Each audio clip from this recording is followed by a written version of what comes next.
Bonjour cher ami, j'espère que tu vas bien. Alors je voulais te faire une vidéo sur la honte toxique. C'est un sujet extrêmement important qui nous concerne tous et dont on parle très très peu. Alors pour faire simple, la honte toxique c'est quoi? C'est le sentiment d'être une mauvaise personne, d'être une personne à réparer, à changer, d'être quelque part une pomme pourrie. Et donc je vais essayer de lier ça avec mon histoire personnelle et te montrer en fait comment la honte toxique, quelque part pourrit ma vie de façon vraiment très insidieuse et te montrer en fait les répercussions, concrètes sur ma vie.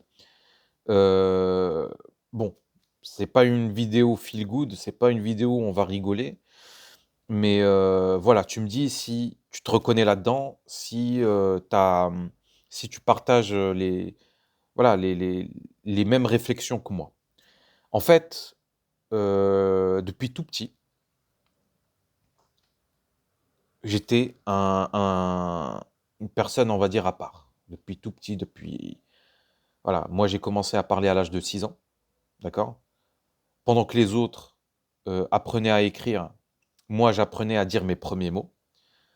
Donc et puis en rajoute à ça que j'avais des excès de colère. Je pense que c'était dû, en fait, à mon incapacité à m'exprimer. Donc je transformais ça en colère. Et donc, même au sein de ma famille, en fait, j'étais vu comme, tu vois, un enfant, vraiment comment dire? Qui fait honte à la famille, qu'il faut contrôler, qu'il faut frapper, qu'il faut faire taire. C'est ça et vraiment j'ai ressenti ça. J'ai ressenti, heu, vraiment, je me suis senti seul au sein de ma famille. Je me suis même senti trahi, d'accord? Que ce soit par mon grand frère, par mes parents, par ma mère qui était censée me protéger et donc voilà, j'ai, heu, j'ai toujours eu ce sentiment-là d'être quelqu'un de quelqu'un de mauvais, vraiment et donc la honte toxique, vraiment, elle prend racine, très, très tôt dans l'enfance. Donc ça peut être par des petits traumatismes, hein, pas forcément, des coups, pas forcément des abus et cetera. Ça peut aussi, ça peut être aussi la résultante d'une négligence émotionnelle. C'est-à-dire un parent qui est trop occupé ou bien un parent qui est dépressif, qui peut pas donner de l'attention, de l'amour à son enfant, d'accord? Donc voilà, le la honte toxique, on peut dire elle peut avoir plusieurs origines. Bref. Donc voilà, depuis tout petit, j'ai eu cette honte toxique en moi et en fait, le truc de la honte toxique, c'est que ça te pousse à t'isoler. Quelque part, même si tu es entouré, en fait, de gens, tu as ce sentiment de solitude parce que tu es obligé de jouer un rôle. Pourquoi? Parce que tu as la croyance que tu ne mérites pas l'amour, que tu ne mérites pas l'attention et donc le seul moyen d'en obtenir, c'est de ne pas être toi. Donc tu joues un rôle. Tu incarnes une personne qui est totalement différente ou voilà, ou bien tu adoptes la stratégie heu, comment on appelle ça? De la dissimulation. Donc tu dissimules des choses sur toi. Moi, par exemple, j'ai des défauts d'expression, je bafouille, je balbutie, je mets du temps à trouver mes mots et donc bah, très souvent, bah, j'évite de faire de longues phrases pour qu'on ne remarque pas ce défaut-là chez moi. Qu'est-ce qu'il y a d'autre? Il y a aussi le fait que, bah, je me sens mal dans le milieu du travail parce que j'ai cette honte toxique. J'ai du mal en fait à nouer des liens, à créer des liens et donc quelque part, voilà, c'est pour ça que je me suis isolé. Aujourd'hui, je travaille pas et ça fait très longtemps que j'ai pas travaillé. Je passe en fait mes journées à la maison, hein, et heu et bien sûr, j'ai honte de ça. J'ai honte parce que ça veut dire qu'effectivement que je suis pas adapté au milieu du travail. Bien sûr, j'ai eu de belles expériences. Je me souviens une fois, j'étais, voilà, dans un groupe, enfin, c'était une société de production où il y avait des jeunes, ça j'étais plutôt bien intégré. Et hier, je me suis fait la réflexion, peut-être que c'est pas moi le problème, c'est les autres. Mais je pense que c'est à double sens. C'est-à-dire qu'effectivement, il y a cette honte toxique qui m'empêche d'aller vers les autres, mais en même temps, si je me mets dans un groupe bienveillant, on va dire où ça se passe, où les gens me ressemblent un peu, ça peut le faire. Je ferme cette parenthèse. Donc voilà, il y a ça, il y a ça qui me fait honte. Bien sûr, le fait de ne pas travailler parce que quelque part, c'est pas un choix. D'accord? Parce que pour moi, l'environnement du travail, c'est un environnement qui est très, pour moi, qui est très intense émotionnellement. Hem et voilà et ça montre aussi que je suis en échec. Je suis en échec professionnel, je suis pas indépendant financièrement, je suis et ça pour un homme aussi enfin c'est un peu humiliant, quoi. C'est un peu humiliant de dire: «Ouais, moi j'ai pas de travail. Moi je travaille pas, je passe mes journées à écrire des scénarios en fait, je» donc heu, donc voilà, il y a ça aussi qui me fait honte. Et puis quoi d'autre? Je sais pas. J'ai pas identifié en fait toutes les parts toutes les facettes qui me font honte, mais pour l'instant, il y a ça. Il y a, on va dire, ma façon de m'exprimer, quelque part ma douceur, on va dire, ouais, je suis quelqu'un de très doux, très gentil, j'ai un peu honte de ça.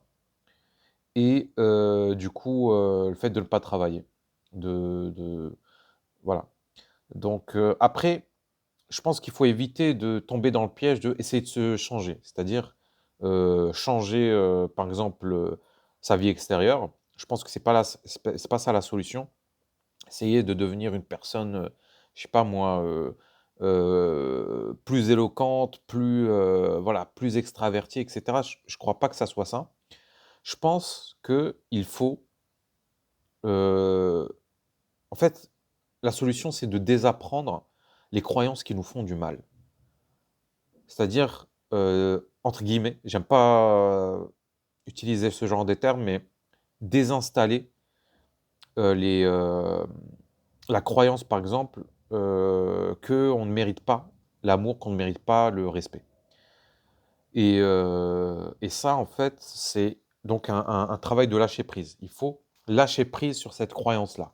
Non, je ne mérite pas le respect, je ne mérite pas l'amour. En fait, je dois faire des efforts, je dois prouver ma valeur, et cetera. Il faut lâcher prise sur ça. Et donc, bien sûr, ça passe par, voilà, se répéter tous les jours qu'on est une bonne personne, qu'on mérite l'amour, qu'on mérite le respect, qu'on mérite d'être entouré de gens bienveillants, qui nous soutiennent, qui nous encouragent, qui font tout pour qu'on réussisse. Et se rappeler que voilà, que notre valeur ne dépend pas de ce qu'on fait, de ce qu'on produit, de ce qu'on dit, mais notre valeur, en fait, elle est déjà haute, elle est déjà grande, et il n'y a pas besoin de surplus, il n'y a pas besoin de faire quoi que ce soit pour avoir de la valeur. Et ça, c'est très important. On n'a pas besoin de se corriger. Non, on est bien comme on est. Effectivement, on a des blessures. J'ai des blessures, d'accord? Heu et heu voilà, j'ai pas à me changer, en fait, parce que c'est très compliqué déjà. Quand tu es une personne traumatisée qui, tu vois, qui porte de la honte, une honte toxique, c'est compliqué de s'en défaire. Ça vient pas du jour au lendemain. Si je me retrouve, seul, tu vois, c'est que vraiment il y a quelque chose dans ma psyché qui me pousse à m'isoler, en fait. Et ça, je l'ai remarqué, en fait, dans ma famille, on a ça, hein. On est très, drivé par la honte toxique. Mes 2 parents sont des voilà, sont des personnes seules, vraiment. Mon père, bon, ils sont séparés, mais mon père, en fait, il vit en ermite. Ma mère, pareil. Bien sûr, elle fait des efforts, c'est-à-dire qu'elle essaye de voyager, de sortir avec ses amis, mais il y a toujours sa nature qui la rattrape et elle finit seule dans sa maison, dans son cocon. Pourquoi? Parce qu'il y a une honte toxique. C'est comme ça que je l'interprète, peut-être que j'ai tort. En tout cas, voilà, si n'hésite pas à me dire ce que tu en penses. Moi, je pense que les personnes qui s'isolent, c'est souvent de la honte toxique qui les amène à cet isolement, en fait. Et et voilà, et il faut réussir à voir ça avec compassion, à, à ne pas essayer de ne pas culpabiliser, en fait, par rapport à ça.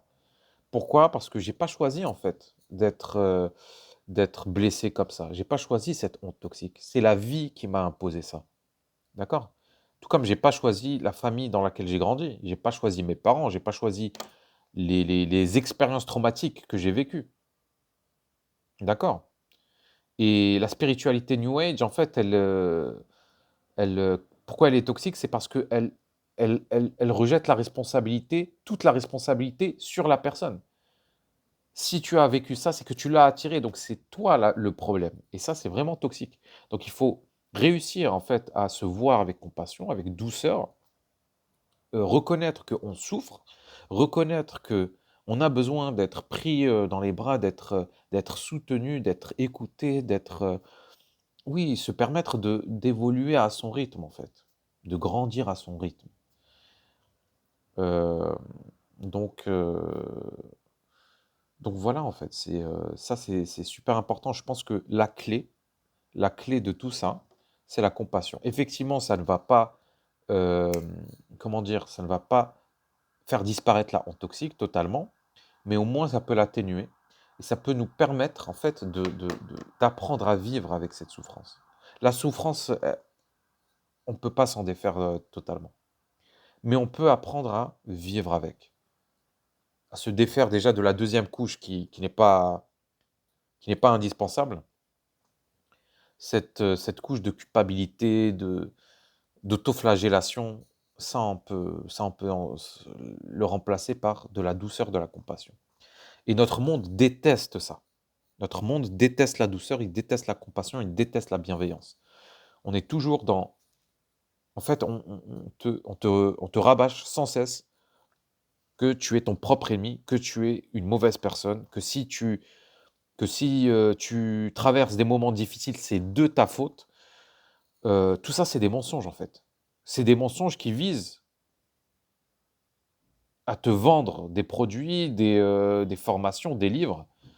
Et aujourd'hui, non, j'ai pas envie en fait, de me considérer comme une personne à réparer.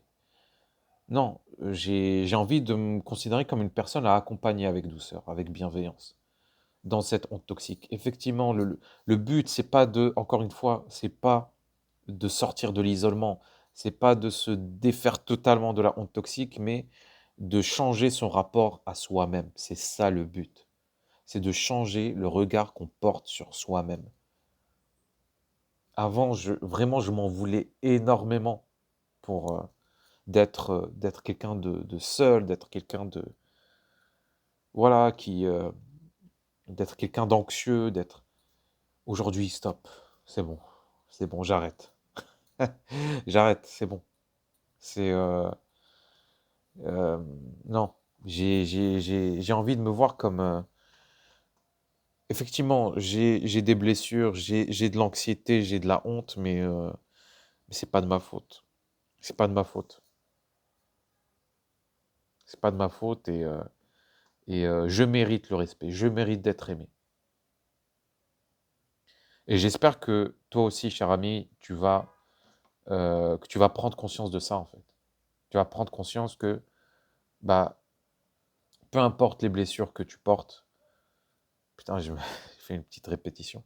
Peu importe voilà, les parts de toi qui te,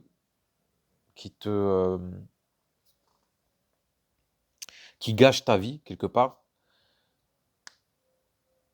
peu importe tout ça, j'espère que tu vas te voir comme quelqu'un à aimer, à respecter. Voilà, c'est ça le but de la chaîne, en fait. C'est pas de devenir millionnaire, c'est pas de réussir, c'est pas de comment dire?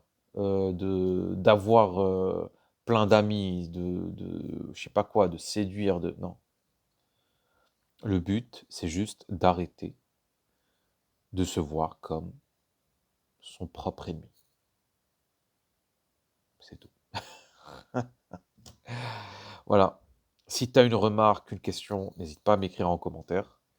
Si tu veux encourager la chaîne, tu peux mettre un pouce, t'abonner. Franchement, je crois que c'est important. C'est important qu'on ait ce genre de contenu, c'est-à-dire des voilà, des contenus, on va dire, authentiques et bienveillants, voilà, qui n'ont pas de mauvaises intentions et de toute façon, moi, je fais ça, j'ai rien à gagner, quoi. J'ai rien à vendre, j'ai pas de livre ou de formation à te vendre, donc voilà. Quelque part, c'est pour moi, mais c'est aussi pour toi et de toute façon, voilà, je partage mes réflexions. Je partage mes pensées et cetera et je pense que c'est important. Voilà, voilà. Je te dis à la prochaine et prends soin de toi. Salut.